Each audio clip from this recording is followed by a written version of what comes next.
Oh, the humanity! Will Tetsuya Mizuguchi clap our butt cheeks once again?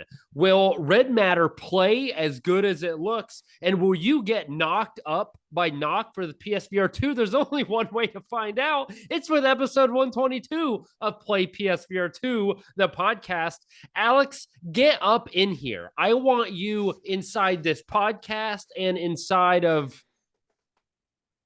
I'm going to end there. I'm in your red matter, Adam. I'm all up in your red matter, making some more humanity with you so the listeners can have more humanity and so they get knocked. I just repeating the jokes you made, Adam. I'm here. We're actually here, guys. We're sorry about the week before Adam was out of town. I made a short podcast. I'm sure you guys loved it. We got great, great views on it, great listens on it. Second week, Adam deleted the podcast. He was so disappointed in himself. So we're here now. It's actually happening. And you know what? It's a great commemorative episode, Adam, because today is the day we started June days. Is that right? It is. It is. And by the way, this podcast should be very nice. That's Borat, by the way. And it's because we've already done half this podcast because we did it last week and deleted it. But obviously we have to redo it. The second half is actually new, so you're going to have to give us some leeway there. But it's going to be good. Straddle in. It's going to be a long one. It's going to be a good one. Long, good, and hard. That's how we like them here at Play PSVR 2. June days did begin. I played Cosmo Dread. And right off the bat, I've gone airing a grievance. You absolute butt face anal suck fest of a piece of crap, whoever owns YouTube and cuck Cerny. How hard is it to have a little box with the comments of the people in the stream rather than listening to this AI bot trying to read the comments that people are typing into you while you're streaming? It's impossible. I'm sitting here battling bad guys and aliens and eye monsters, and I'm sitting here talking to myself to entertain the people. We do it for you, the people, and then every now and then I just hear a, wow, it looks like you have a real big one. But I can't hear it because I'm either talking or I'm in the game. You can't do both. You can't listen and talk. It's what my grandma told me. That's why she always talked, so she didn't have to listen to her grandchildren. It was smart. I can't do that. I want you to be my grandchild, and I can't let it. Alex, do you have a way when you are streaming for the next 5 days, 4 June days, how are you going to encounter and overcome this obstacle that clearly YouTube and Sony has given us? I really don't have a plan in place. Typically what I do is I'll play for a bit and then I might pop in and see what the comments say, see what YouTube says for a little bit, and then pop out. But it doesn't make for great streaming. But sometimes I just need a break. I need a breather for a second from the VR headset and then get back to it. So I apologize in advance if you guys are watching, you don't hear anything. When Adam is back, when we have the ability, we'll both be on. I was on there a little bit today. We'll both be on. You can talk to one of us while the other one plays, and you can just crack jokes about the first person who's playing. That's basically what you got to do. It's true. Yeah. I mean, I feel bad. People were talking to me about Nock and making a bunch of comments that I don't know. I don't know who it was. I don't know what they were typing. I'm assuming it was Will or Jay Brad or maybe Shafe. I thought maybe it was you, but I don't know. I have no friggin' idea. I can tell you what, I've got some opinions on Nock. I think the person that was typing to me during the stream liked the game. So yep. I held back. I held back, but there's no holding back on this episode, baby. Alex, are you ready to get started? You have a review that someone has sent us? Yes. No, Adam, we got to do gamer juice first. I'm thirsty. Gamer juice. So last week you guys didn't see me chug an entire 1 liter bottle of coconut water with coconut chunks in it. So I drank that horrid drink for nothing. But this week I have something a little bit better. This is Paldo Fun and Yum Rice Punch. Feel the sweet, feel the flavor of Korea. Where's Paldo? Do you get it? Instead of Waldo, it's Paldo. It's going to be in your belly. Oh, Paldo is going to be... It's a rice punch. I'm wondering if there's rice chunks in it. Ew, that would be disgusting. Have you tried to slurp down wet rice? It is nasty. I live off wet rice, Adam. I'm a wet rice master. Ew. I bet you get it between your. There's rice chunks in here. There's chunks of rice in here. Nasty.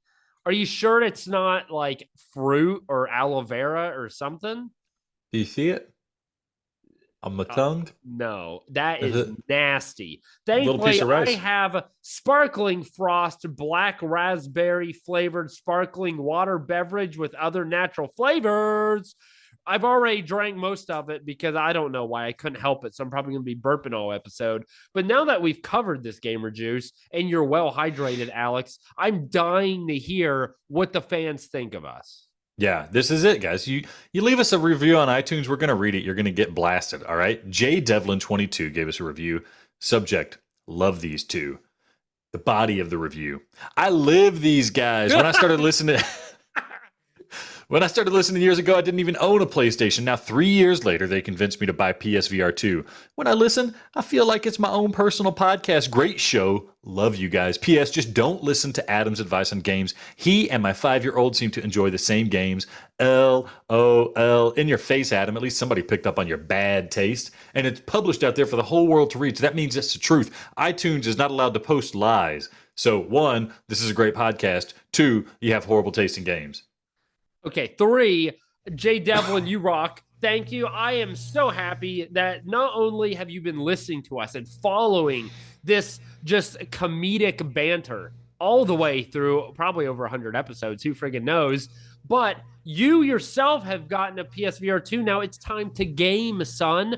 Reach out to us. Contact at playpsvr.com. I want your gamer tag. I want to take you on and see Smash. I'm going to tear you apart, brother. It's going to be ugly. I'm going to go Hulk Hogan on your balls. It's going to be ugly, but trust me, we'll have fun. We'll have fun. I'll let you squeak it through between my legs before the game's over so you don't feel completely demolished. That's how it is, Alex. That's how we do. I'm not going to let Alex squeak any through. Yeah, you're going to let him squeak through between your legs. Keep it moving, Adam. Keep it moving. Listen, that is what PSVR 2 is about. Me crushing everyone in Walkabout VR mini golf, just demolishing C-Smash, and playing some games I don't really like. Good thing is, I feel like I've been pretty nice with these PSVR 2 games, and it's time to cover another one, and that is Humanity. So let's get going. Humanity, take the stand. It is time for your judgment. I find a free possum carcass on the side of the road, and that doesn't mean it's tonight's dinner, Alex. Similarly, just because this game is free if you're a PlayStation Plus member with the extra membership, I believe, or premium rather, that doesn't mean I find it worthy to spend your time on.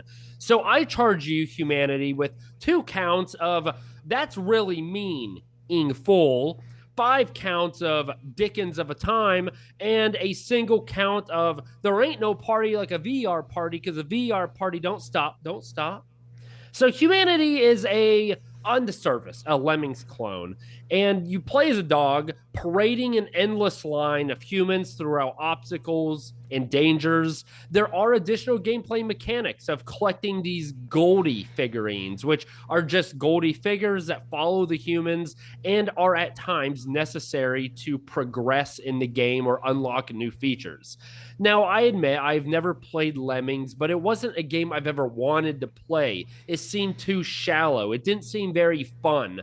And that's why I say Humanity is a Lemmings clone on the surface, because Humanity isn't shallow at all. I was blown away by the engagement, the variety, and surprisingly, the story. Enhance adds a plot and a deeper meaning to the gameplay by seemingly creating a metaphor about humanity through a game about humanity. It drove me to want to continue and progress because I could feel something more meaningful happening here, not just trying to get to the other side and get to the next level to just finish the game.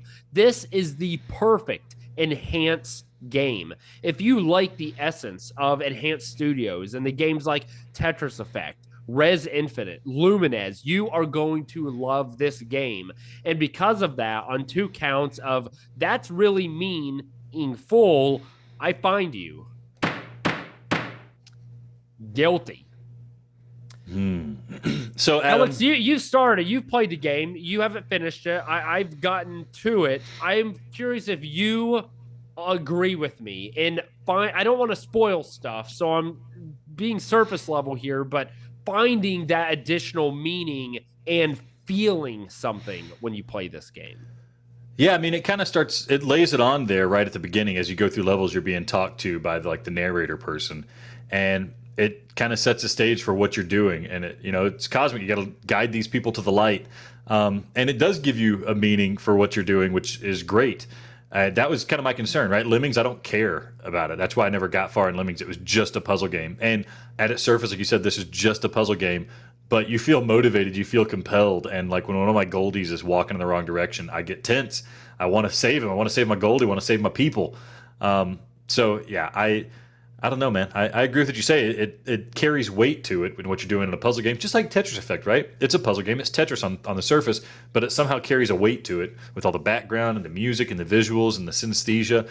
Just like Rez, it's just a basic on-rails shooter, but it's that extra depth that they add to it in terms of like story and presentation that gives what you're doing a bit more meaning, which is about all I can ask for a puzzle game. Engaging puzzle gameplay and then meaning behind it. It makes it really an enjoyable and satisfying experience. Yeah, I'm really excited. So last week, Alex had not played Humanity yet.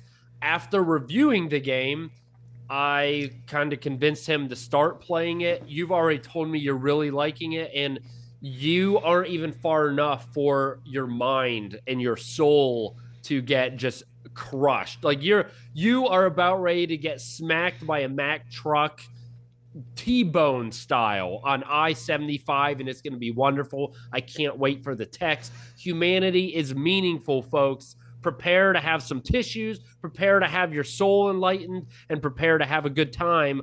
But the next charge is the Dickens of a time.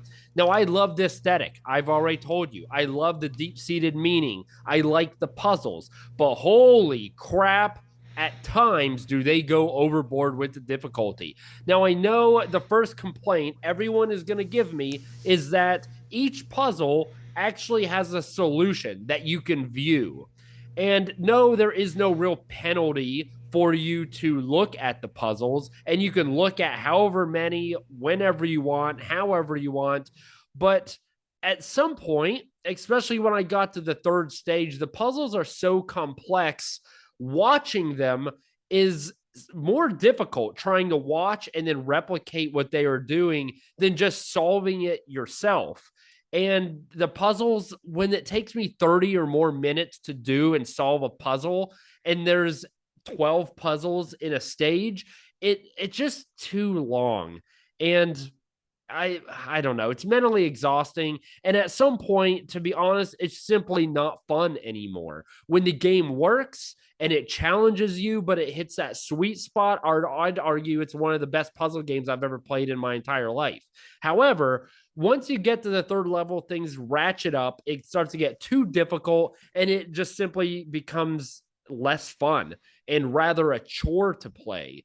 Now, I will admit, this game is like a roller coaster. It started easy and challenging and was fun, then got super difficult and annoying, and I didn't like it. And then they added some new mechanics, and I was like, I like this. And then the ending was, I mean, near difficulty wise, was near perfect. So it's really only the middle of the game you have to struggle with this, but they really could have eased up on some of that. It's a difficult game. That's just how it is. They do have solutions there for you, but it's a hard game. You're going to put in the time. You're going to work to uncover the meaning of life, but it is there for you. And because of that, on the counts of Dickens of a time, I find you guilty. Yeah, I didn't know what to think about the difficulty. This is the thing that, puts me off a bit with these kind of games. Like Tetris Effect, they threaded the needle really well, where it didn't get too difficult to where you couldn't beat the game, but you still had to try, right? You still had to get decently good at it to get through like the main story mode of Tetris Effect. Same thing with Rez. It's not crushingly difficult, but you can't let your guard down. You got to keep playing. The little bit that I've played here, it started to ramp up in difficulty. But what I appreciated, and it's very clever that they did this, is after so many levels, after you unlock so many goldies, you get new abilities. And so I thought it was going to be like, oh, you get hats for your people, which they have some of that. But it's things like, oh, you can pause. You can pause the environment and look around and see what's happening. Or you can restart the game and use all of the tools that you've laid out to get people through the level, have those already there, which makes it much more forgiving to go through and reattempt something. I will say that the game, at least for me, makes it harder than it has to be when I'm worried about people falling off the edge. Although the game tells you right at the beginning, don't worry about them. They're okay. It's okay if they die. That's fine. If they fall off the edge, don't be sad. But I feel horrible when I see like all of my people crowding up around a single platform and they start falling off, and it's just like, I got to do something about it. I can't let them die.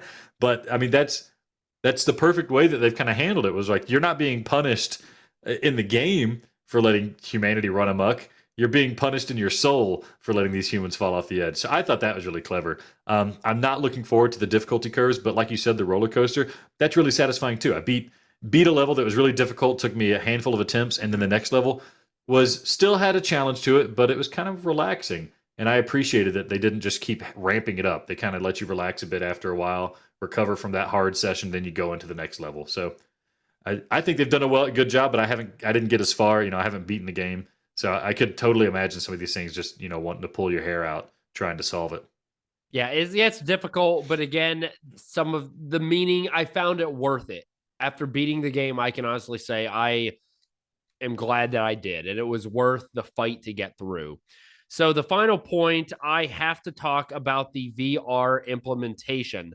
Now, this was probably gonna maybe just be a flat game, but I did play it in both modes, and I have to say, the VR mode is so incredibly better than the flat version that it's just unfreaking real. The game feels different. It becomes actually easier. It becomes more mesmerizing. Honestly, I would say as a flat game, it may be somewhat forgettable, but as a VR game, it provides an experience that honestly, I don't think we've had since the launch of PSVR, let alone PSVR 2.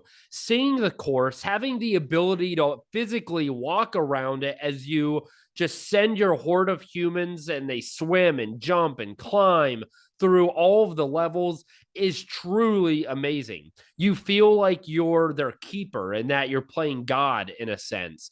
And the one disappointing bit of news I do have is that there is no planned update to make the level builder in virtual reality. However, the fact that the game even has that is pretty neat. You can make, share, and play other people's made levels. That is really cool. I made a level that was clearly in the shape of the number 69, and somehow Alex thought it was a swastika when I showed him. Either way, I feel bad for those millions of people who are playing this in flat mode and have no method of playing it in virtual reality because they are missing the best way to play Humanity. So on the single count of there ain't no party like a VR party, because a VR party don't stop, I find you guilty. Yeah, most of the reviews I saw of the game, people were just reviewing the flat game, right? That's what happens when a game's released both in flat and VR. And they would mention, and there's VR, it doesn't really change too much. It's just VR, and it's kind of nice to be in VR.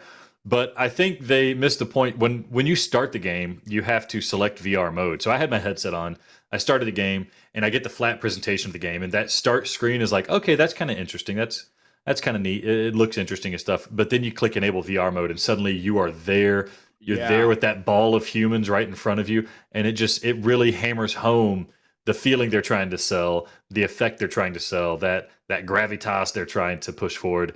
And I mean, I don't know. Maybe it's just you and I being suckers at them for VR. We love VR so much, but it's nice to immediately feel that like shift in tone, shift in engagement when you go from flat to VR. And it's like I do feel like if I played this in the flat version, I'd probably enjoy it. I'd probably have some of the same experience. But when you're immersed in the game and the music is popping off and the people are falling off the edge and you're looking around this world, it's just it's beautiful.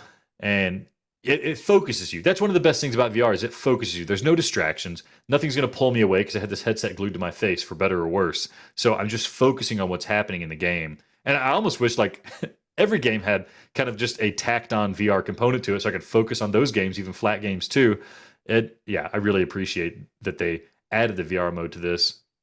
And they didn't even seem to have to, but it works so well. It feels so good.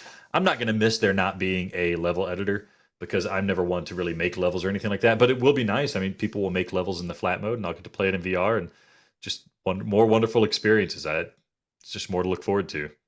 Yeah, I agree, totally agree. I think immediately you can see and feel the difference when you enter VR mode. It changes from playing a game to experiencing a game or being part of the game. I think maybe better than any other game that I've played going from flat to VR. Definitely better than Thumper. Super Hot is unique because it's important in a different way, but I feel like the effect of Humanity is more profound when you play it from flat going to VR compared to Super Hot. Either way, a must play in virtual reality. Absolutely. Alex, on the final count of do I find you, Humanity, worthy of playing for the affordable price of $0? I find you 100% guilty. Mm. Alex, this game is just, it is your perfect game.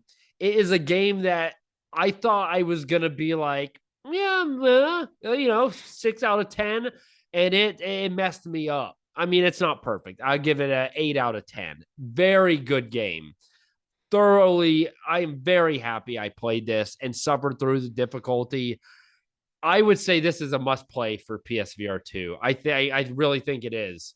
I and you're probably not far enough to make that distinction. Maybe you've already decided it is from the little bit, the one stage that you finished here. It's good, man. It's freaking good. Like, Yeah, I mean, again, you and I are suckers for these kind of like transcendent experiences. So we're like the exact market they're aiming for. So if you're not somebody who's willing to get sucked into this kind of game, maybe it's not going to do anything special. If you didn't think Res was fun, if you didn't see the magic of Tetris Effect, then you might not feel the magic here, see the magic here. But I still recommend playing it, especially if you're PlayStation Plus. Forget the flat mode, put it up, put on the VR headset, play through 3 levels. It eases you in. It's got a great tutorial, and then you'll know if it's worth it for you or not. Adam, I wonder, how did you feel about the game for the price of $30? knowing what I know now, I would say it's worth it. If I had just played the demo, I would not have paid $30. It's kind of tough. And obviously, it's still difficult for someone who doesn't have it for free because you're going off two dudes' opinions, right? $30 isn't a cheap price, but there is a lot of gameplay, especially if you're interested in the level builder and playing other people's levels. There's now so many of those, you'll never get done playing the game. And I just love the meaning behind the story. I like also miniature things. I don't know why. I like mini things. I collect mini figurines and I 3D print miniature versions of stuff. I don't know why. I like small things. And this was perfect because there were just tons of small little people. You can eventually turn them into robots. You can add clothes to them. They can wear hats. They've got a big head mode. Like, it's just fun, man. The game is well done, enhanced, freaking well done. So I would say it's worth $30. The question is now we got to put this on our list, Alex.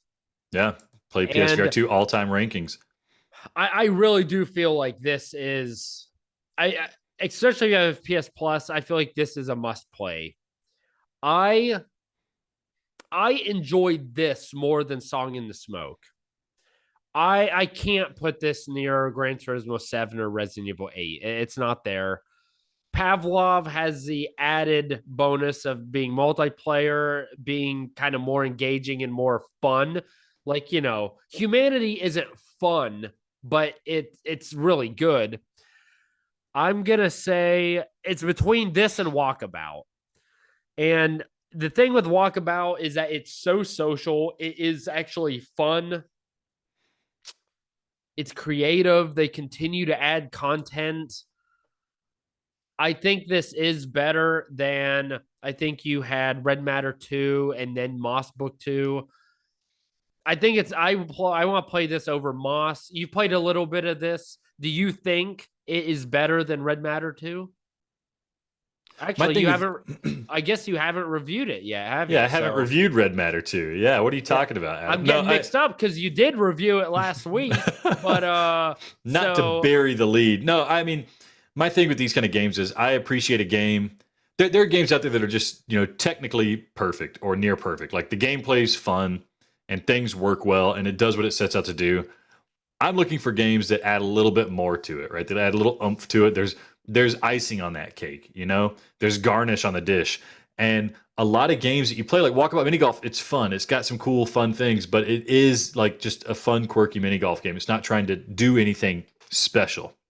To me, Humanity is trying to do something special. Now, the reason it's not like up there at the top of the list is because the gameplay, for better or worse, is lemmings, right? It's a puzzle game. It's relatively simple, and if you were to just play that game by itself, you'd have a good time, but it wouldn't be anything fantastic.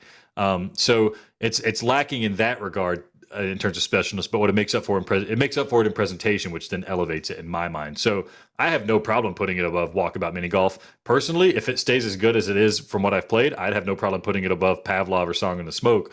But this is your placement, Adam. Hey. This is your ranking. I mean, I need to finish it before I can really do that, but this is your baby to rank, Adam. So it's up to you I think it goes above Walkabout for sure.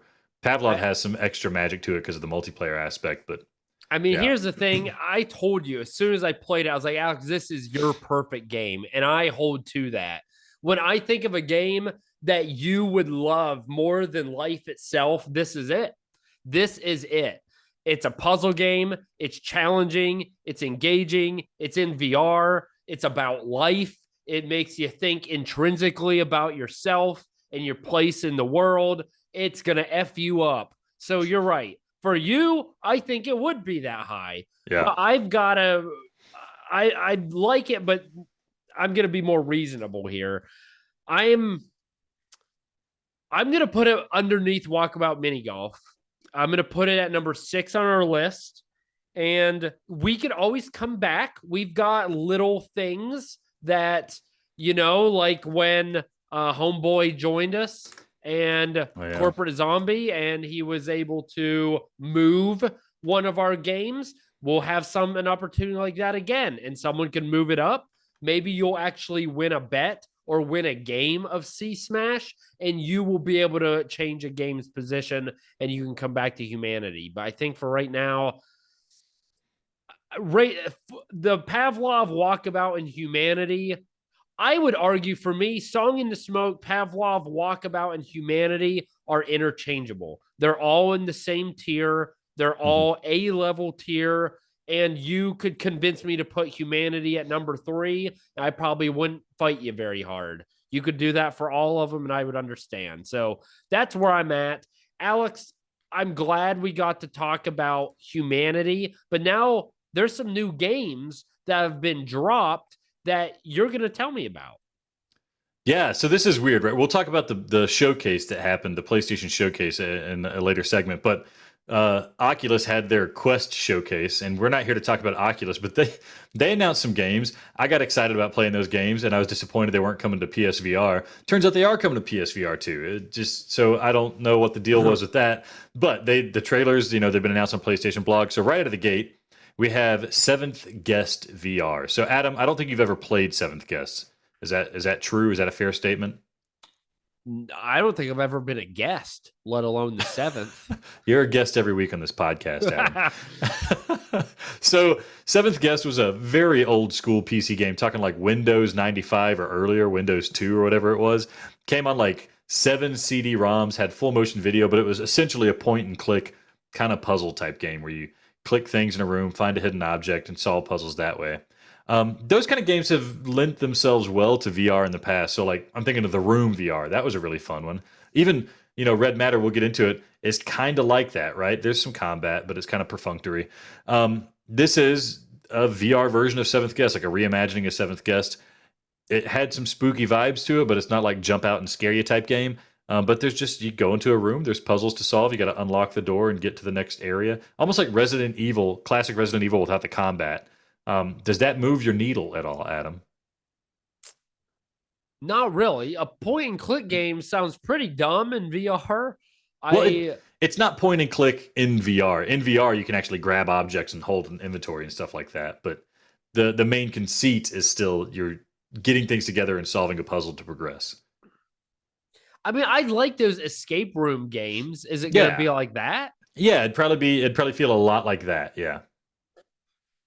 How do you make that fun? I guess I'm intrigued. I could be convinced, but I'm worried. How are you going to make that fun in VR?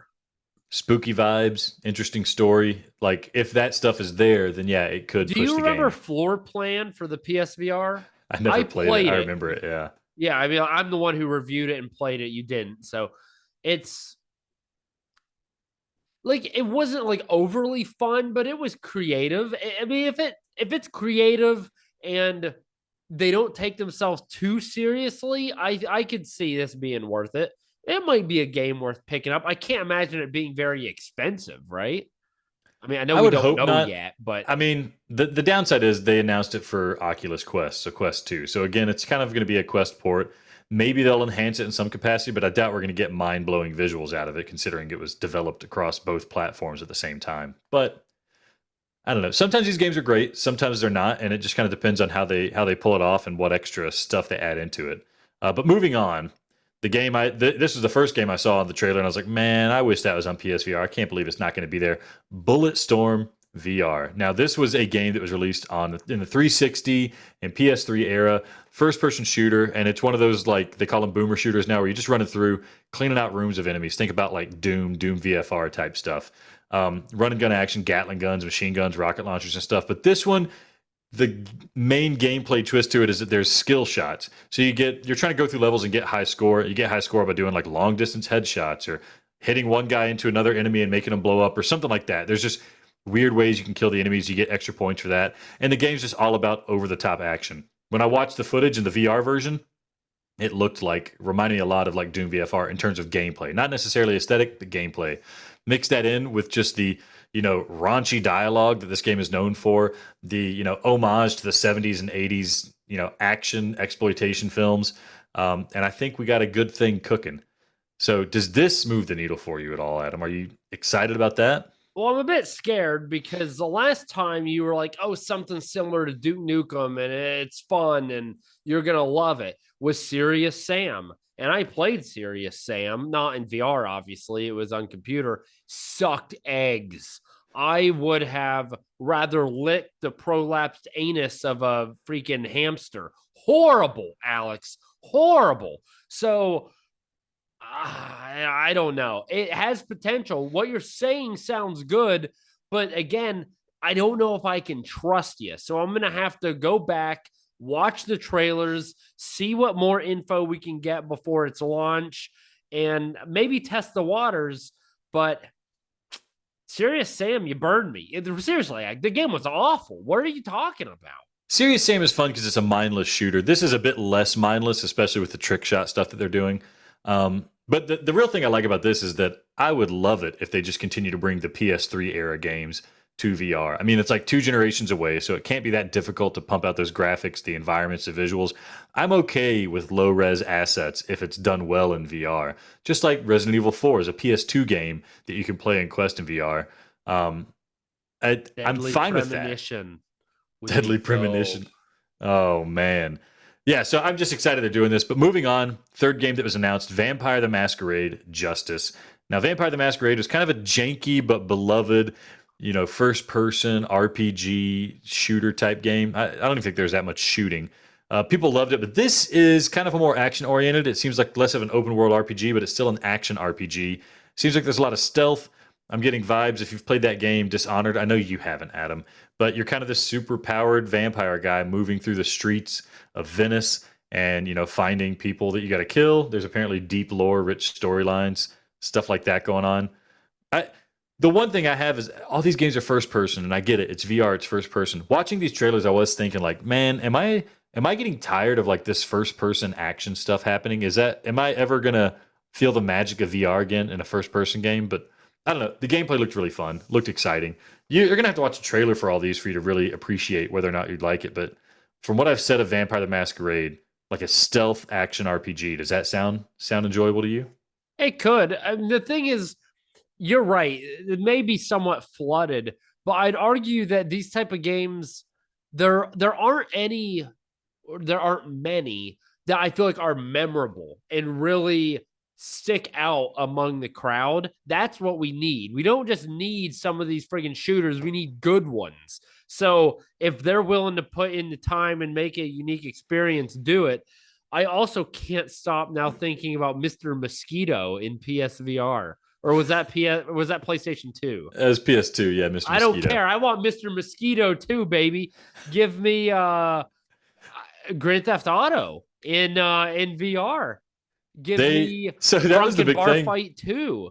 Give me I don't know what else was in PS3. They're bringing a Sega game, so let's do it. Anyhow, that's where I stand, Alex. I'm glad you heard and you were watching the Meta or Quest Showcase, wherever the F it's called.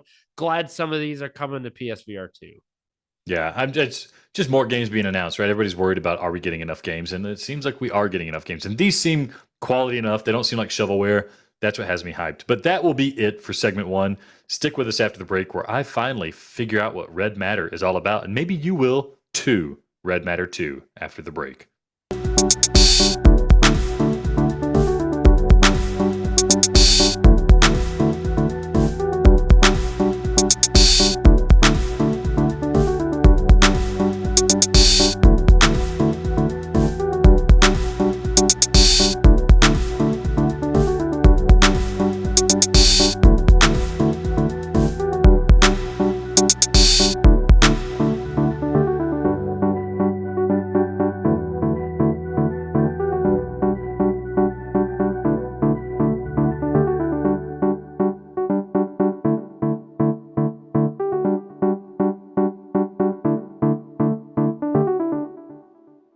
Alex, we are back with episode 122 of Play PSVR 2, the podcast. And I was just playing around and I've got all this matter on my hands.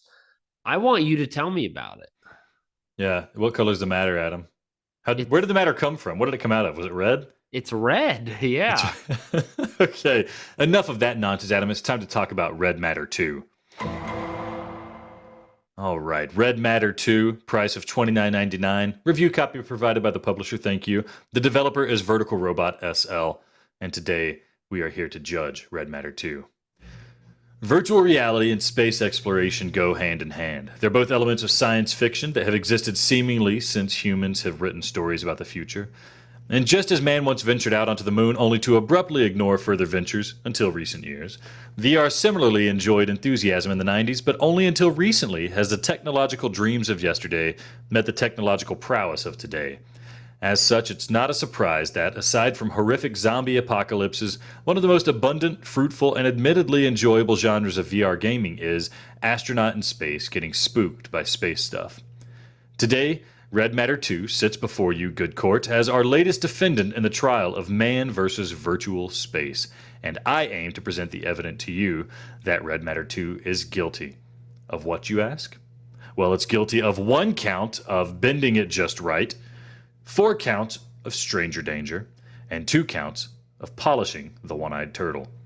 So for the first charge of bending it just right. Red Matter 2, in its essence, is an adventure puzzle game. It contains intricately designed challenges that often require players to think outside the box. By piecing together clues and logic puzzles, utilizing basic physics engines, or even engaging in the haptic feedback we've come to expect of PSVR 2. The puzzles strike a delicate balance between being solvable and not overly obtuse, ensuring players feel a sense of accomplishment without becoming frustrated, and this aspect alone testifies to the game's merits. It wasn't uncommon for me to find myself solving a puzzle slowly as I gathered pieces while still not quite knowing exactly where we were going to end up in the solution, which provided an enjoyable sense of immersion in the predicament the protagonist Sasha had found himself in. You see, Sasha is a reanimated cosmonaut who, in seeking to find his friend, finds himself instead in an abandoned research asteroid uncovering the secret of the lab's existence.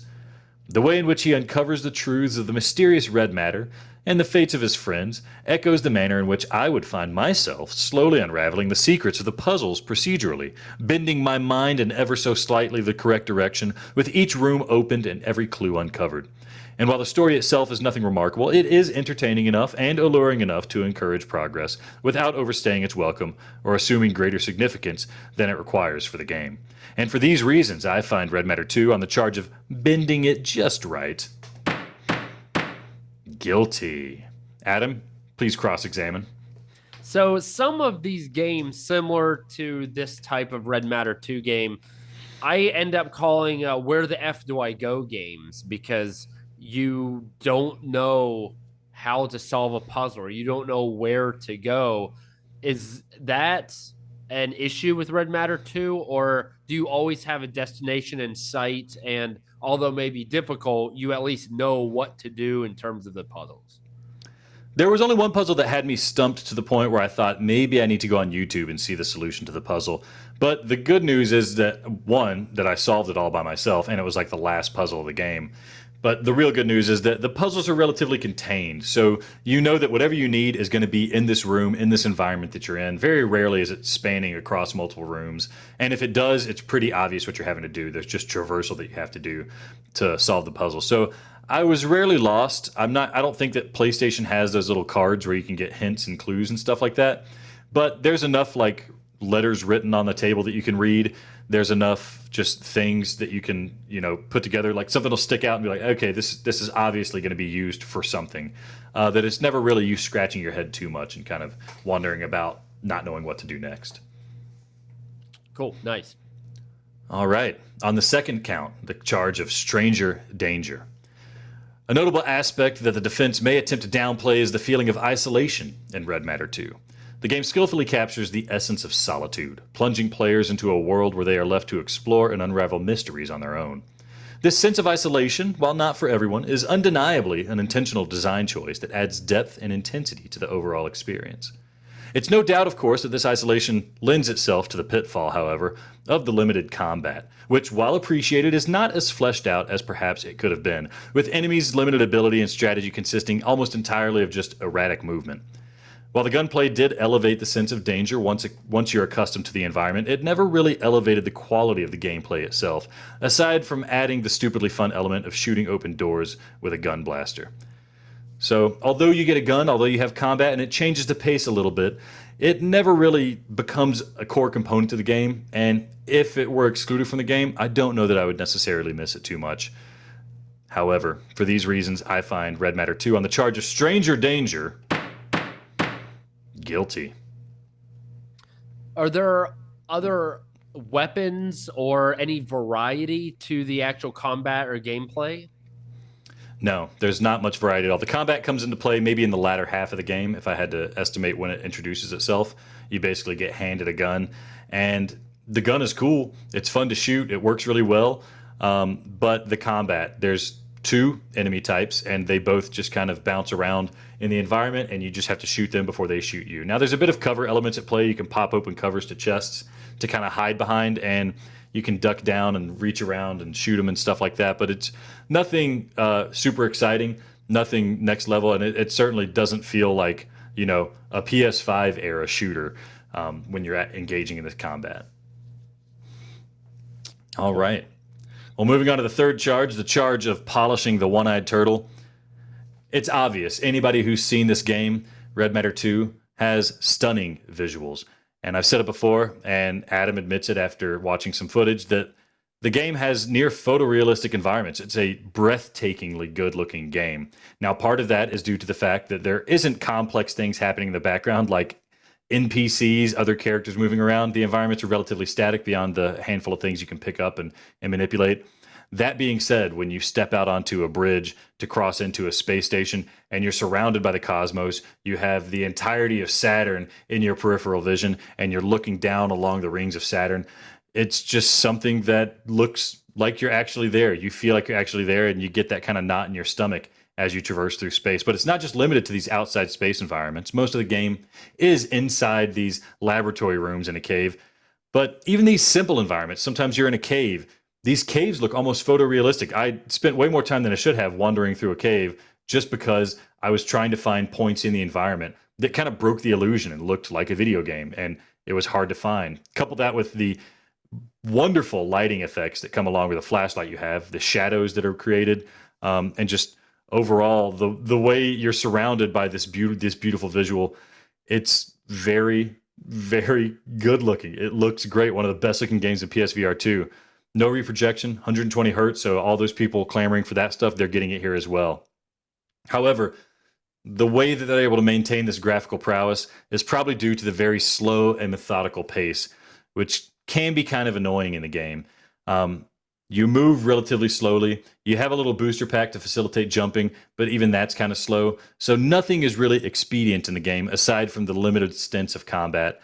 And that slow methodical pace can be kind of annoying when you get to the point where you might be retreading ground, covering an area to try to find that last element to solve that puzzle. But even with that, the game, with its slow pace, ends up clocking in at around 4 to 6 hours. So not too short of a game, I would say, not too long of a game. But for all of these things combined, the slow pace, the beautiful environments, the wonderful polish, I find Red Matter 2, for the charge of polishing the one-eyed turtle, guilty. First question, I'm not gonna have you answer, but I don't know what a one-eyed turtle means. I don't know if this is a metaphor. I'm not even gonna go into it. The second actual question I have is, do you remember Detached for the PSVR? I do remember So I Detached remember fondly. you loved that game. You loved exploring. Red Matter 2 certainly has better graphics, and you explored a lot in Red Matter 2, the environments and just all of the game, and then what they have provided. What do you think the comparison is for those who have maybe played Detached or some of the better space games in PSVR? Is this a clear upgrade? Is it just like a visual upgrade, but you like the combat or the actual gameplay of Detached better? Or could you maybe compare the two? Yeah, it's an interesting comparison. I mean, at the surface, they seem like very similar games. Red Matter 2, gravity's always at play. So there's very few, if any, zero G instances where you're kind of floating around and really feeling like you're in space. However, Red Matter 2 and Detached are very similar when it comes to things like combat. I mean, in Detached, you can just turn combat off entirely and never have to deal with it. And it's still an engaging and enjoyable game. Most of the gameplay around Detached, it is kind of puzzle, find a key, use it to get through a door, stuff like that. But the majority of it is getting around an environment with these kind of clunky controls of this spacesuit that you're in that has thrusters on either side. Whereas Red Matter 2 is more of a straightforward puzzle game. So I think at the surface, they look very similar, but the core gameplay mechanics of one, walking around this environment, finding clues and solving puzzles in Red Matter 2 is pretty different than the, puzzle of how do I use my maneuverability to get across this environment in a timely manner without, running into an explosion or something like that in Detached. Cool. Let's go to the final verdict. All right. Final verdict. Not much else to say. I've been gushing over this game. Ultimately, I find Red Matter 2 on the charge of being a game worth your hard-earned money. Guilty. Guilty as charged. This game is, I hate to say it, the game's almost worth playing just for how good it looks. Any environment you go into, you just can't believe you actually feel and look like you're in a space station. There is a bit of story, as I mentioned. The story's not great, but it's probably one of the better video game stories that we get in VR, where story doesn't usually take the forefront. But it certainly deserves all the praise it's getting.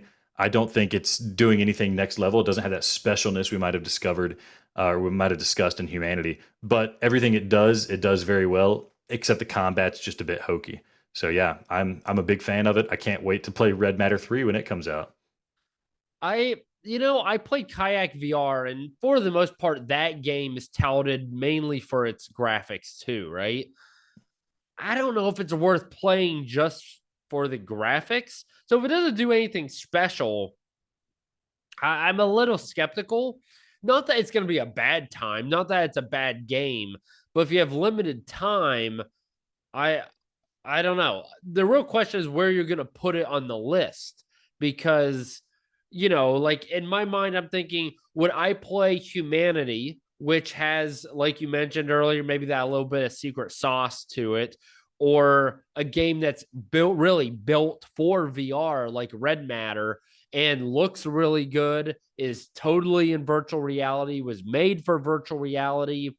I don't know. I haven't played it. I'll be curious to see where you put it here on the list because you do like it. You obviously had wonderful things and you aren't the only one. You look at Reddit, people love it. So talk to me about what you're thinking about for the all-time ranking. Yeah, I'm looking at this list. I mean, I think it does deserve a decently high ranking just for how much it pulls off, how well it pulls it off, and just what a memorable time I had with it. Um, but it is lacking that special sauce that Humanity has, right? So Walkabout Mini Golf has that special sauce of just being an immensely enjoyable social game to where if you don't like putt-putt golf, you're still having a good time because you're hanging out with friends. Or if you do like putt-putt golf, it's a great putt-putt golf game with all sorts of twists and bends to it. Humanity is an excellent puzzle game that happens to have this wonderful presentation and story behind it.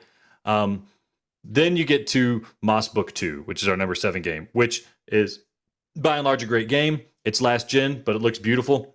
The specialness of Moss Book 2 is kind of worn out in Moss Book 1, but it does some things just at the end of the game that kind of puts it over with this extra level of specialness to it. So to me, it's kind of, what is on top, Moss Book 2 or Red Matter 2? And I think I'm going to have to go with Red Matter 2 over Moss Book 2 in the sense that this is a game that you put somebody in and they're like, this is what VR is. This is what VR is doing. This is incredible. Moss Book 2 is a wonderfully enjoyable game. You can put anybody in that game, they're going to have a good time. But I think Red Matter 2 is really a showcase, not just for the PSVR 2, but a showcase for VR in general.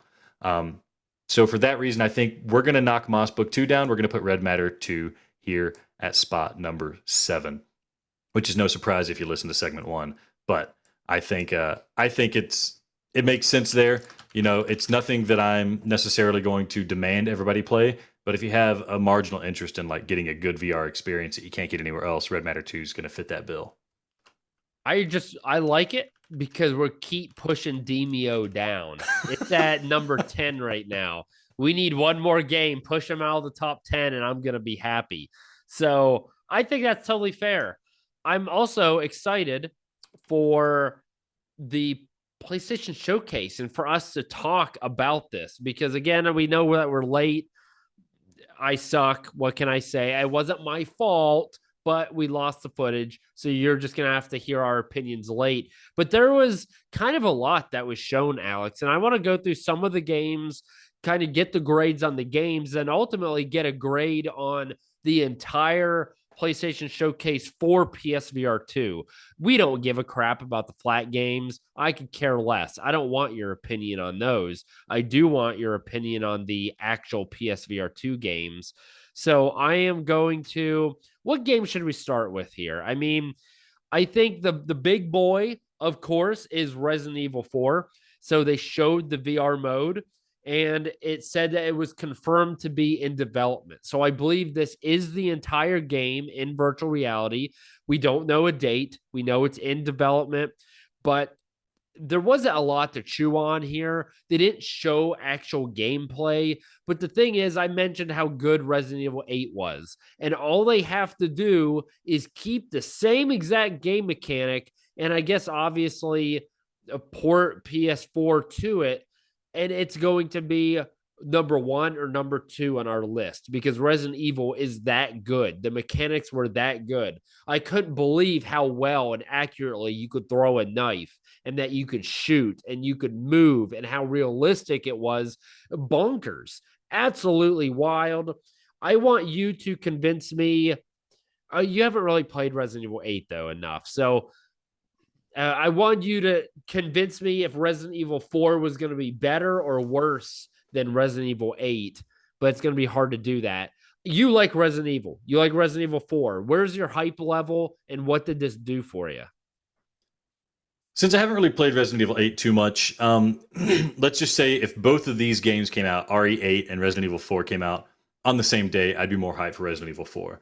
The overall game design of Resident Evil 4 was a total shift, not just in Resident Evil, but a total shift in like video games in general.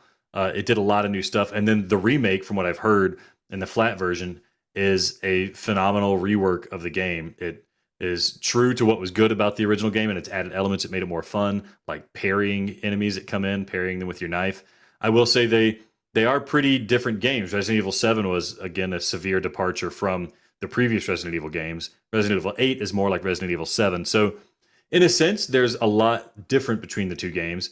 But I do think, having played through Resident Evil 7, Resident Evil 4, that gameplay design, the level design, the story, and what you're doing in it was a lot more fun for me, and I'm really looking forward to playing it in VR. It's going to be great. I was skeptical if it's going to be the full mode, but I read on the PlayStation blog today it is officially the full game in VR, so that's at least there. It's disappointing we didn't get a release date, but we did get some gameplay footage, which looked absolutely stunning. Um, the fact that they say no release date, just in development, makes me think this is like a 2024 game. Like they couldn't even tell us Q4 2023. I Unless they're expecting to surprise us like in August. I just don't think it's going to happen this year. Maybe something, but I'm just happy that we get it at all, right? I'm happy I can look forward to it. No matter how dry the library gets, we know Resident Evil 4 is coming, and that's enough to make me happy to buy the headset. So this does come as free DLC, the VR mode for purchasing Resident Evil 4 remake there. The price of Resident Evil 4 right now, you think, should we go ahead and buy it, assuming that the price is going to increase? Or do you think if it really is not until 2024, we could wait a little bit, hope that the price decreases, and then we could buy it? Yeah, I mean, even like when games like No Man's Sky, we knew No Man's Sky was coming out on PSVR at some point, but the prices of that game, the flat version, were just dropping, dropping, dropping. So I don't think that affects the price too much. So if you're only interested in playing the VR version, then the price is going to go down. It's just going to keep going down. There's probably going to be a righteous sale on the PlayStation Store for Resident Evil 4 at some point before Resident Evil 4 VR comes out. So there's no reason not to wait. Then again, I know a lot of people just bought Resident Evil 4 expecting a VR version. Don't know why they did that. I think they wanted to play the flat version a little bit. But if you're not interested in playing flat, yeah, just wait a little bit. It's going to drop for sure. You can get a online code for $28 on eBay. It's the cheapest I found it. If you want a physical version, you're going to pay 50. I think I'm going to wait. I'm going to risk it. Why not, right? Yeah. So next game, we had a shadow release of Beat Saber along with the Queen music pack. I could care less about Queen. I don't know what they sing or play, or I don't even know who they are. Don't care. I'll play Beat Saber. I haven't yet because I wanted to play Cosmo Dread and Nock and finish Humanity. But I'm really curious what they can do to spice this up. Beat Saber is good. It needed to be on PSVR 2, but I'll be a little disappointed if there isn't something additional that they did to the game with the new technology. And there was an issue with the game. I don't think they've corrected it yet. They have fixed it. They have? Okay, then I won't even address it. Perfect. So this, it doesn't move my needle a ton. I am going to play it. I'm going on my trip. I'm gone for the next week. When I come back, I'll probably play it. Beat Saber is fun, one of those showcase games. But, at this point, I want something new and something different. And I feel like I had my Beat Saber time. It's time to move on. But how do you feel? Yeah, I mean, I wasn't the biggest fan of Beat Saber. Maybe that was because the PSVR version was just lacking, right? The tracking wasn't good or something like that. I had fun playing it. I think the music just isn't the best music for me. I will say the Queen pack makes it a little bit more enticing because I do like Queen. I like their music. I like their songs. I might enjoy playing those songs in Beat Saber. Now, on PSVR 2, you're going to get better tracking, right? You might get that 360 mode that other headsets had. Maybe multiplayer is implemented now. I don't know. But you're right, Adam. Beat Saber is one of the quintessential VR games. If it's not on your platform, you're missing out. People expect it to be there. Now it is there. And it's that showcase game where you have a party of people coming over to your house to play VR. Beat Saber is a game they've heard of. Even if you don't follow VR stuff, you've probably heard of Beat Saber. You'll probably have a good time playing Beat Saber. It's just fun. On the side of that issue you were discussing, there were issues when it got shadow dropped. Shadow drops are amazing, by the way. There were issues when it was shadow dropped that the sabers were in an odd position. People were having a hard time playing it. They've since added a patch. It came out today, I believe, that will allow you to adjust the angle of the swords in your hand, but also the default is just in a more appropriate position. I think that people are expecting. So whatever issues you were having, they shouldn't be there now. And yeah, I'm happy it's here. I'll probably play it again too. See if it, I don't know, rustles my jimmies out now that I'm playing it with better tracking. But I don't know. Synth Riders has kind of filled that void, I think, for a lot of people. Pistol Whip is out, so the rhythm action genre is getting a lot of play these days. Whereas Beat Saber was kind of the first one to really nail it in the beginning. You'll probably play it. You're a queen. But one thing I also appreciate is the fact that this is a free upgrade. So if you had Beat Saber for PSVR, you don't need to pay an additional charge to upgrade. That I appreciate. That is real cool. Well done. You deserve some flowers for that.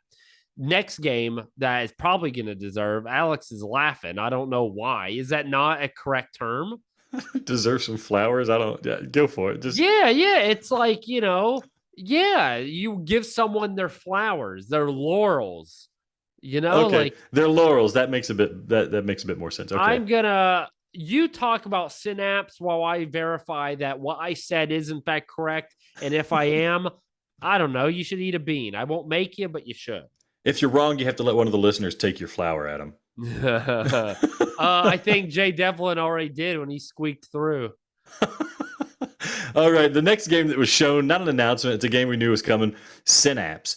They showed a little bit of footage, earlier in the year, but this showed a lot more footage, and damn if I'm not excited and impressed about this game. It's in space to people who made Fract, and Fract was a good time for its limited, PSVR 1 technology.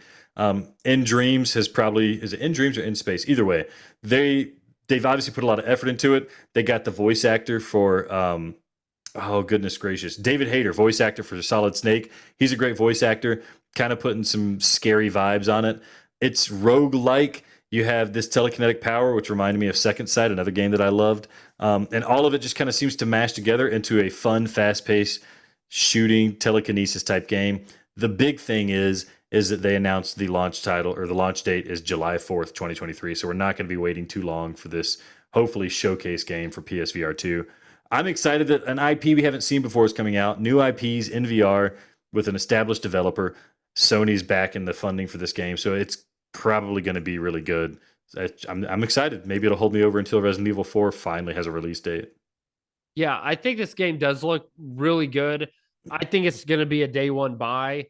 I like how there is more of a story than I thought there would be. Seems to be a bit more engaging than I originally thought after seeing the old trailers. The only thing that concerns me is I don't like these games like, and I don't know if this is going to fall in that, but games like Deathloop or games like the that one Outer Wilds, where there's like a loop of time and you either have to do it really quickly or you only have a certain amount of time to achieve your goal. I hate that because then if you don't do it, you got to replay it. And that I hate those games. So I hope it's not exactly like that. This trailer gave me that type of vibes, but I don't know enough about it. That's the only thing that I worry about. And that's certainly a personal preference thing, not something that the game would do poorly. I don't really understand. I know I've heard of like, hey, give her flowers. And what all I can read is when one guy flogging the dolphin walks into a room with one or more people in it and asks for a sock, but oh, oh, giving flowers. But then he Gives his flower. he gives his flower before someone gives him a sock. And what That's does it have to not do with what I was thinking of. That is on Urban Dictionary, and that is not the definition I was thinking of. I don't understand. Next game on the list is Crossfire Sierra Squad. Now, this is a game that we saw announced. It was Smilebit Studios, another established developer. And this is a game, it looks like this kind of military SWAT team type shooter, but it's not multiplayer focused. At least it's not PvP focused, which Pavlov is great, but there's not a real enjoyable single player. This looks like a game that has set levels you go through, and they're focusing on like quality set pieces and shooting. And that's something I can really get behind. I really like single player games. I don't have time to get good at multiplayer games. Adam, what did you think of the trailer for Crossfire Sierra Squad? Yeah, this was, I think, the highlight for me. Well, other than Resident Evil 4, because I really like Pavlov, but you're running into the issues that the people who play now are really good. So you just get one shotted. And although it's still fun and there's other game modes, I sometimes want to play a single player with bots who aren't idiots that's challenging. This game looks incredible. It looks like Call of Duty, but you're in virtual reality. It looks really good, and I am excited for this. It's filling that void that we don't have. Every shooter, like military shooter, is a freaking multiplayer that we have. Now we're going to have a single player. It looks really good. It looks to be next level, not just some type of game that, no offense, but a 4-person developing studio made and put on the PS Store. It's a legitimate game. I think it can stand out among the rest. I personally think that this and Pavlov will be the penultimate shooters of PSVR 2. Firewall, they burned me once. I still have doubts on how effective they're going to be. I think they're going to take a back seat, but I surely hope that they don't let me down here. Yeah. I'm just looking for good single player shooting action. It looks like it's going to have it. But next game on the list, Adam, I know you're going to love it. Arizona Sunshine 2. They started the trailer, didn't know what it was, but then he talked about Fred and zombies. I personally liked Arizona Sunshine 1. It was one of the earliest VR games that kind of made a splash. Again, limited technology, pretty kind of stupid AI, but they're zombies. I thought it was enjoyable on PSVR. I mean, it used the aim controller. You could have a good time with it. I understand why somebody didn't really like it if they played Farpoint or something first. But here's a chance for that studio to take all the technology that's been developed and apply that to a new game. Granted, the trailer was entirely CGI, which leaves you no idea of what the game's actually going to be like. Adam, imagine if there was a polished version of Arizona Sunshine. Would you be interested in that? The thing is, I guess honestly, no. I don't want another game like this. Western games aren't that good. They have this stupid voice actor with this fake Western accent. They try to be funny and add jokes, and they don't land.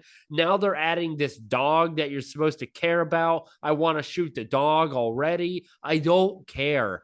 Arizona Sunshine was horrible the first time around. I'm probably going to end up playing it. Alex is going to be like, let's play multiplayer. I'm going to buy it. We're going to play once like we did for After the Fall, and we won't have him play it again. And I just dropped $30 and wasted it. Thanks, Alex. You suck. I can't believe I bought that because of you, and I got burned. It was $30 to have a good time with me and friends. Did you not? Would you One not pay? time. That's all you One need. time. I'm worth the money, Adam. I'm worth the money that you spent on Arizona or on After the Fall to play once. Garbage. I need you to treat me like I'm worth it. Adam, Five I'll Nights at treat Freddy you 2. like the queen you are. Give her flowers is, in fact, a phrase. It's primarily, from what I'm noting, given to African American women.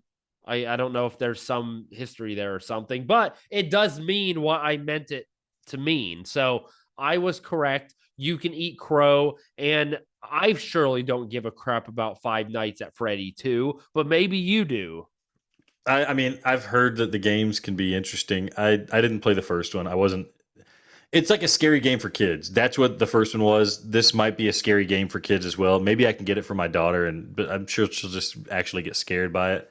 I don't have much interest in it. It seems like it's a game that's going to be on Quest and on PSVR 2, and it's going to be identical on both versions. And I'm not really looking for that too much for this. Just this kind of scary game doesn't really do much for me. No, I care less. What I do care about is your opinion on if you, for the PSVR 2, a lot of people were in general disappointed with the showcase, but for the PSVR 2 specifically, what grade do you give this? Yeah, I mean, I was kind of disappointed too initially for the showcase. I think I just expected Astrobot or something like that. Some big whammy, some E3 equivalent announcement that's just going to, really get you excited. And nothing got me crazy excited. So I was coming in here thinking like, it's about a C-level presentation. But then looking back at the games that we talked about, I mean, the shadow drop of Beat Saber, I don't care about Beat Saber, but shadow dropping it, that's a bold move. Resident Evil 4 showing that footage, confirming that it's a full game in VR, that's awesome. Synapse looks amazing, coming out really soon. That was great news. Crossfire Sierra Squad, a game that I all but forgot about, coming back, looking like an enjoyable time is something I'm going to get with. I have to give it more props. So I give the showcase a B overall, just for the PSVR 2 component. Forget about the flat stuff. I think if you're looking for things to get excited about, they showed you at least 3 or 4 games that you should get excited about for PSVR 2. So yeah, the score is a B, Adam.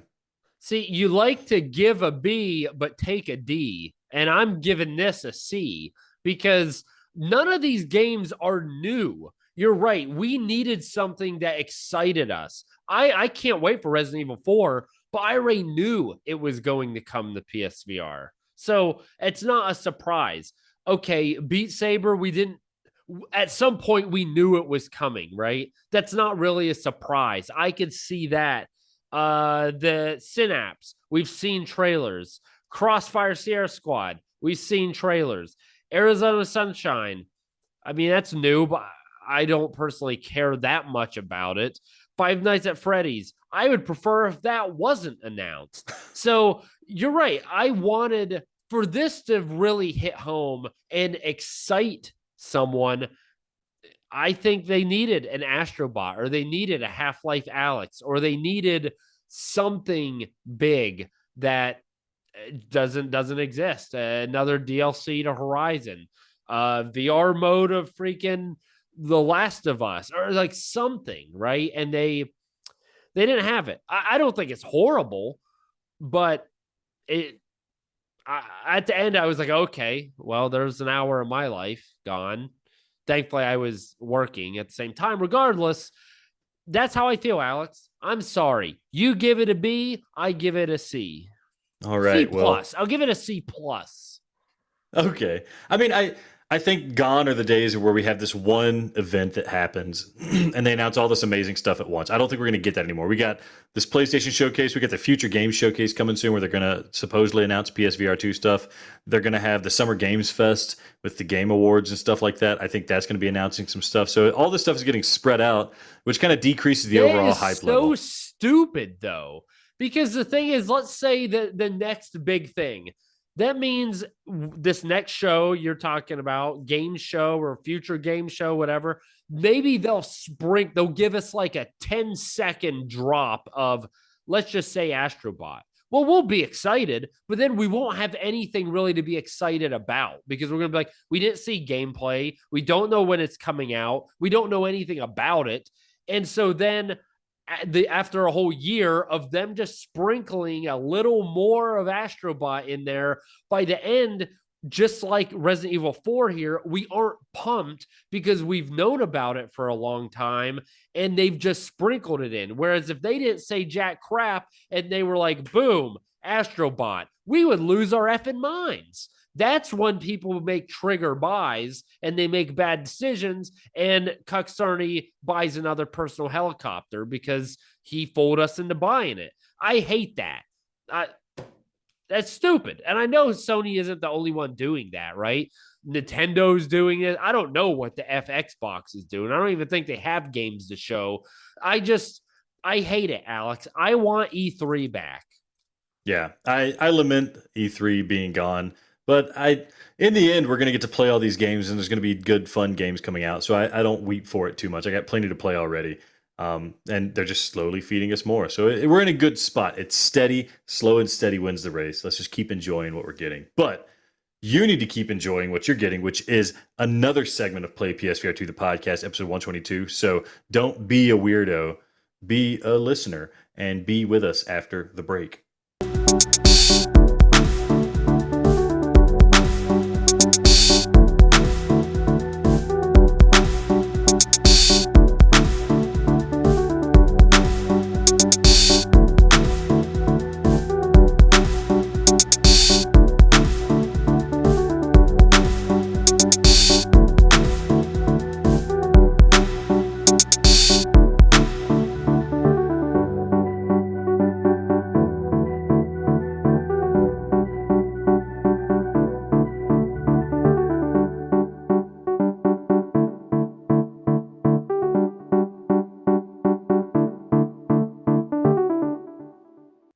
We're back for the third segment of Play PSVR 2, the podcast. Alex, are you ready to squeak another one through the listeners?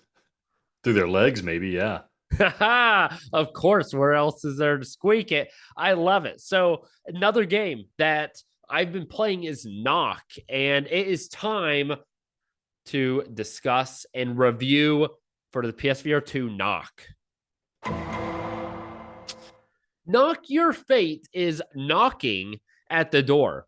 Take the stand. I will judge you on your merits of being a PSVR 2 game worth our listeners' time, attention, and hard earned moolah. So let's progress.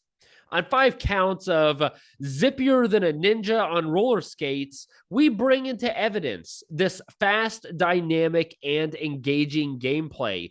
Borderline every second of Nock, you are flying through the arena, chasing the ball that you must shoot into the opponent's goal using your bow and arrow. When you aren't collecting ammo, you are positioning yourself for the next strike or defensive stand against the enemy's offensive assault. It's a perfect mix, in my opinion, of soccer and bow and arrow.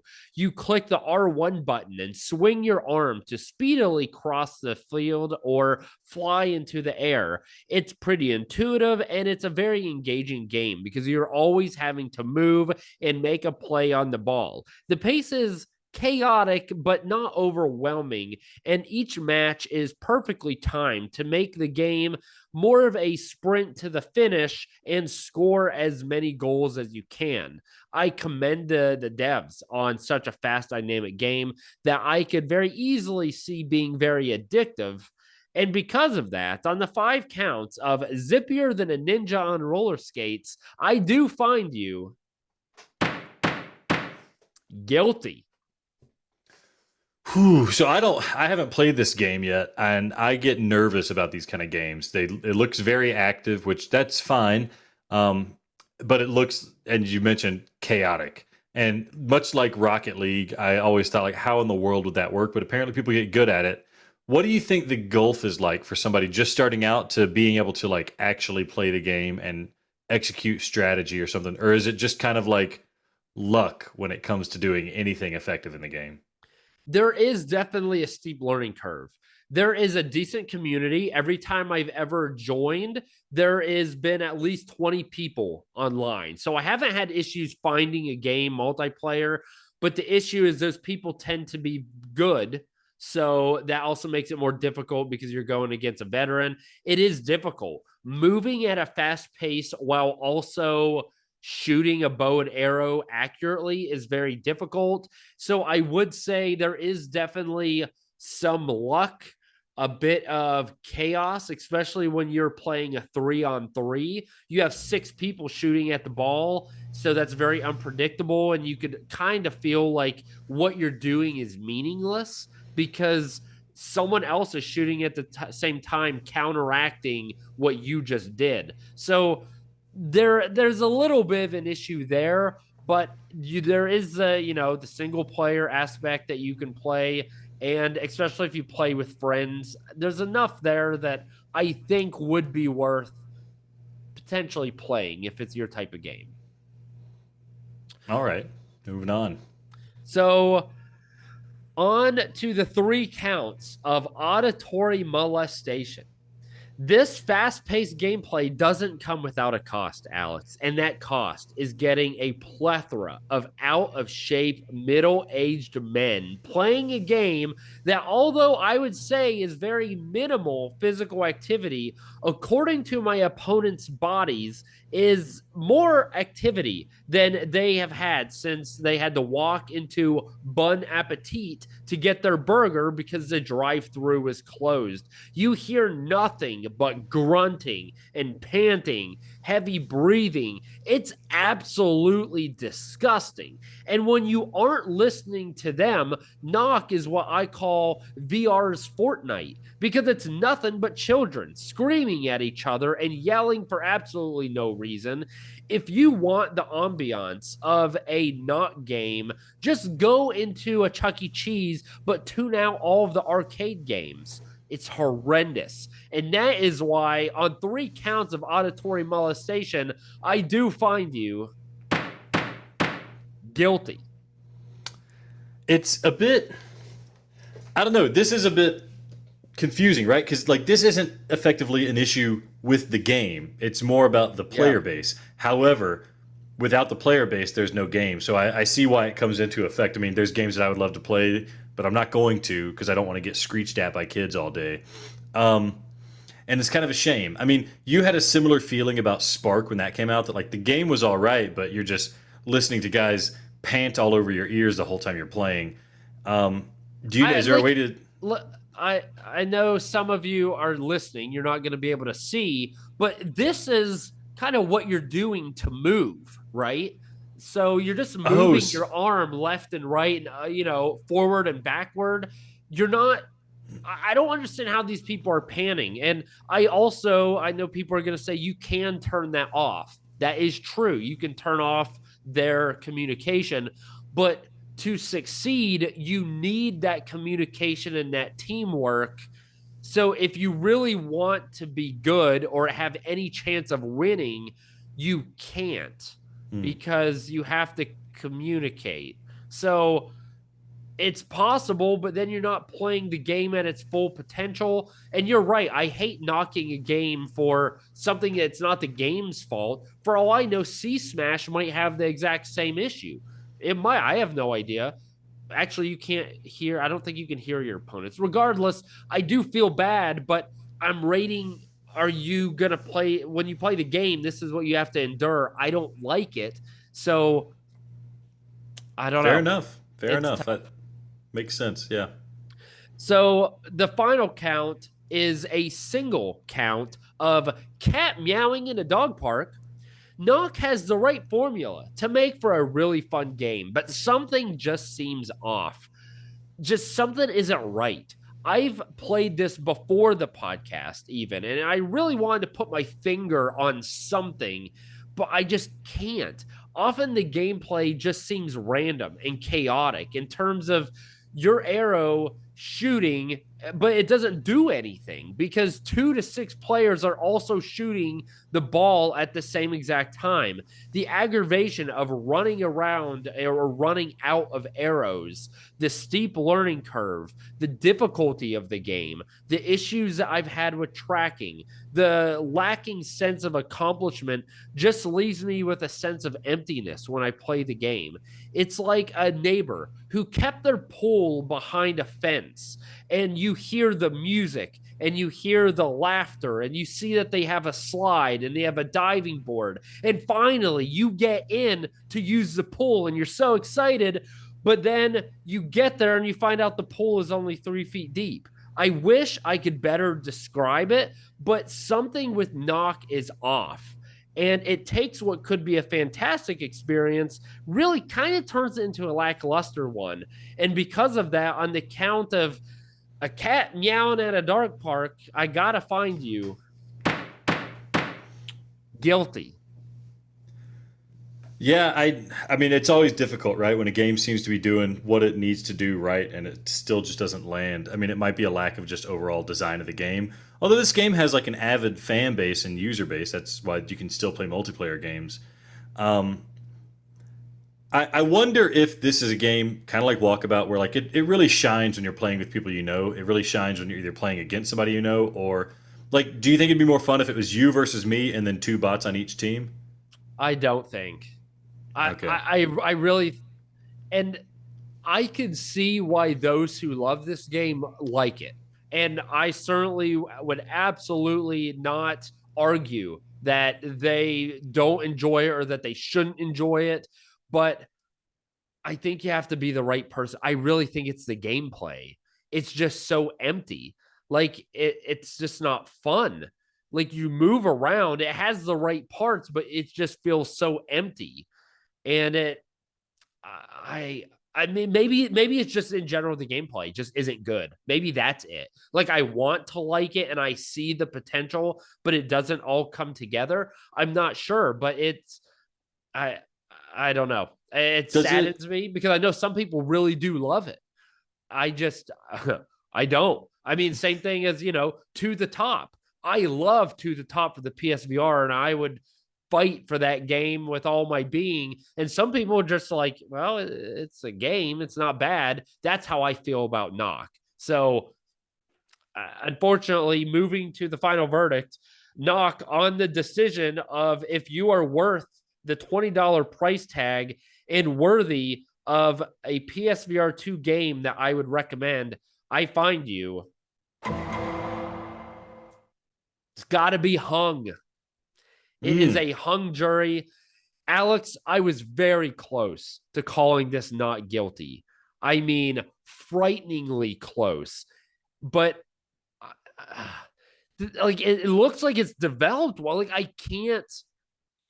It's good quality. The game doesn't glitch. It's got good music. It's multi. Like I don't know what it is, but there's something, and it's strong. It's not like I'm on the edge and I'm like, oh, it's good, but just not quite over the like it. It's not like I don't have fun playing it, and I just don't know why. There's something missing. So, but I felt like not guilty would maybe be giving it to not enough credit because again, some people absolutely do love it, and I could see if you played it enough and got good, why you would like it, but you have to be that specific type of person. You're gonna have to put in the time. So I called it hung. I'm looking here. Where do I want to put this? I mean, I think it's got to be around Tentacular, around Cave Digger 2. I don't think it's as good as Kayak VR Mirage. I mean, it's got the multiplayer component. It's certainly more action than Kayak VR is, but Kayak VR, you get to witness those awesome the atmospheres and you can look for the animals and you can kayak in the Antarctic and in Costa Rica. Like that's really cool.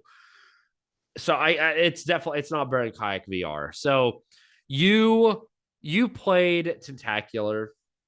It was also a hung jury, actually. I feel like it's not better than Tentacular. I do think it's better than Cave Digger 2. I'd be curious to see what you think. I know you haven't played the game, but just what my line of thinking is here. I think it goes above Cave Digger 2 because Cave Digger 2 can be fun, but you've got to play it with the other person. It's really limited. This, I think, is pretty clearly better than Cave Digger 2, but I do not think it's better than Tentacular. And I know it's not better than Kayak VR Mirage because I played that one and I reviewed it. So that's where I'm putting it. I'm putting it at our 16th best PSVR 2 game, right above Cave Digger 2 and below Tentacular. From what I mentioned, well, what's your thoughts? You okay with that? Yeah, I mean, I think you bring up a good point that, I mean, I kind of have the same feeling about Tentacular, maybe not as strong, and I think that's why it fits so well at that spot in the list. That Tentacular is a game that kind of did everything right. Like, there's not too much I could complain about it. There was some kind of buggy stuff, but it did everything right. But I didn't feel compelled to keep going, right? Like, it gave you this sandbox to, like, build stuff in, and it felt, I don't want to say meaningless, but it was just, okay, all this stuff works, and it works well, and there's things that I do enjoy about it, but there's just something missing to make me just be like, yeah, Tentacular. And it sounds like a similar kind of thing for you. Like, all the pieces are there in Knock, and it works fine for the most part, but there's something just holding you back, and you don't know what it is. There's some element, some spice missing to the game that makes you want to say, yeah, let's play Knock. So I think that makes a lot of sense where you put it there. And then below Knock, you get to games that are broken or have fatal flaws. It kind of feels bad to see Moss down there at 18, but I had my reasons. And what do you think about it's Thumper? It's all the way down. Like, it's just, I mean, at some point, we probably should just move that up. But I understand why it is down there, right? Like, it's a limited game. It's been out a long time. It's really good. I don't know. We'll cover that at another point. But yeah, I feel okay putting it there. I don't know. I wish I had better reasons on why it wasn't good, but I can't put my finger on it. Like, I don't know. It's like a collection of things, right? It doesn't have a fatal flaw, but it has a bunch of things that are good, but they don't work together. Hmm. So like the music is okay. It feels Fortnite-ish, like kind of sporty. The bow and arrow is kind of cool, but again, after 2 minutes, when all six people are shooting at the ball and it's not moving, you're like, why? I'm not having fun. It doesn't make any sense. It's difficult. The tracking, I had a little issues with the PSVR 2 on multiple occasions, even after resetting my play area, all that stuff. It it doesn't come together. Okay, moving off of Nock, Alex, you are doing 5 straight days of June days. I want to know, what are you looking forward to going back to? Are you going to hop into new games? What is the strategy? Because on Play PSVR Golden Streams YouTube channel, you are going to be doing June days. Tell the listeners what they can expect. Maybe a general time that you might be streaming if there is one. And I'm curious. I'm going to tune in, but I want to know what your thoughts are leading into maybe the 5 biggest days of the year. The 5 biggest days of for sure in my life. I'll be exhausted at the end of it. No, we'll be playing probably at around 9 o'clock Central Time for the next 5 days. That's when I can hop on the headset. I decided the game I'm going to be hopping into is Light Brigade. I put it off long enough. I want to see what it's all about. I've heard great things about it. I have it in my library. It's ready to go. And then maybe see what Beat Saber's about the next day, or Synth Riders. It's kind of a toss-up between those two. If you have input, listeners, let me know what you want to see. Then I'm probably going to use it as a chance to dip back into games that I tried out, didn't necessarily review. So we're looking at things like Runner. We're looking at games that I bought but never touched, like The Last Worker. That's a game that I really want to see how that one goes. And then, of course, we got new games coming out, too, that we should probably throw in there, too. So you'll probably see some budget cuts thrown in there as well. And then revisit some games that I reviewed. So I mean, I got to get Resident Evil 8 in here somewhere. Maybe I shouldn't drown Resident Evil 8 in my fatigue of these 5 games a week. So maybe I'll play that as like the last one on the 7th. Then I can play through it while you're playing through the other games for June days, and then I can come back and get as much as I can Resident Evil 8 before I jump back in and I don't know, revisit Tentacular, check out, play around Edemia. That's going to take about 5 hours of streaming to get that game done. Yeah, so we got a lot of games. I mean, from what we've reviewed, we could fill up the whole month, but I don't want to just replay a bunch of these games again. But yeah, we'll start with Light Brigade and see where that takes us. Yeah, I'll be curious to see what you think of that. Yeah, I'm excited when I get back. I think coming up, us playing Pavlov, us setting up a walkabout mini golf night, I think sounds real fun. I'll let you play Runner. I'll always jump back into Runner. I have no issues with that. And then, of course, June 23rd is the big day. C-Smash releases. Can't freaking wait. We are doing an interview with the developers and the publishers of C-Smash. That should be on the next episode, actually, I believe. So looking forward to that, learning more about the game. There's a lot to do. Alex, Humanity. You can play Humanity tomorrow. That's a VR game. That counts. I don't want to cry in public. I don't want to have my soul ripped out of my body in public. I don't think you're going to cry until you're like 80% of the way through. So you probably have one more good game session at least before, the emotions start swelling inside you because you're a friggin' bait. You're a queen. That's why.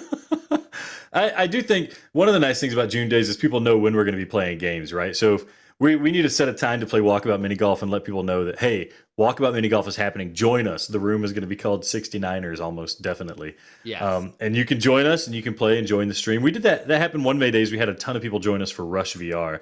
That was a really good time. So yeah, we should probably schedule out these multiplayer games, Pavlov, set up a private room and see if people join and just have a good time going through it. Yeah, Gran Turismo 7 bumper cars, or I mean, I gotta do that. Yeah, dude, that's just I love. I forgot, was it the Dodge? I got the fastest car in the game, and I suck at driving, but I'm just faster than every other car, so I still win. Oh, you're a child, Adam. You're a child. But that is it for episode 122 of Play PSVR 2, the podcast. Thanks for listening to us. Thanks for loving us, and thanks for talking about the third. Thanks for loving the things that we talk about, which is the thing we love, which is doing the thing we love, which is playing PSVR 2. And if you love it too, then you should let us know. Leave us a comment on YouTube. Our channel is Gaming is in Session. You can email us. We are contact@playpsvr.com. Or, you know what? Your auntie. She has opinions. She's got big opinions, and we want to see her big opinions. So have her mosey on over to iTunes and leave us a review. We'll show those big opinions off to the entire world, if you'll let us. And then we'll be back again next week to do it all over. But for now, I'm Alex for Adam. And thank you for listening to Play PSVR 2, the podcast where virtual reality is our reality.